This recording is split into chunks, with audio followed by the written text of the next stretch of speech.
Ah mes amis, ce que je vais vous dire, c'est énorme. Et si Tintin était en fait une jeune fille pimpante pour l'esprit d'Hergé, le créateur de Tintin? Alors bien sûr, ça se voit pas dans ses albums. On l'appelle il, on l'appelle jeune garçon. J'ai beaucoup réfléchi, j'ai pris 5 ans. 5 ans pour aller d'une fake news amusante. Dans l'esprit d'Hergé, son créateur, Tintin a toujours été une jeune fille. Et puis pour aller donc à une vérité aujourd'hui. 2022, Tintin est bien une fille. À l'époque, en 2017, quand j'ai lancé cette fake news, ça a été repris dans le monde entier. Il y a eu des articles dans le Guardian, dans le Huffington Post. On va prouver tout ça avec plusieurs vidéos sur TikTok. Donc pense à t'abonner, à liker bien sûr, à commenter. J'ai besoin de votre participation active. Replonger un peu dans les albums, ça va être énorme. Petit indice quand même intéressant. En avril 1941, Hergé décide de mettre Tintin au théâtre. Et qu'est-ce qu'il choisit pour incarner le rôle de Tintin?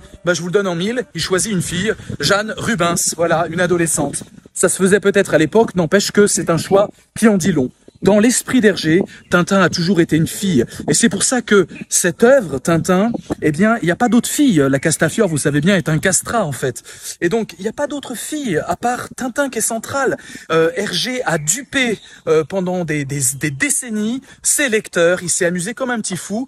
Hergé, qui d'ailleurs, dans d'autres aventures, mettait des filles en scène. Dans Joe et Z, il y a une petite fille. Il s'est foutu de notre gueule. C'est trop drôle. On va étayer ça. Abonne-toi à la page et on va creuser cette révélation incroyable. Je pense que le monde de la bande dessinée peut trembler. À plus les amis.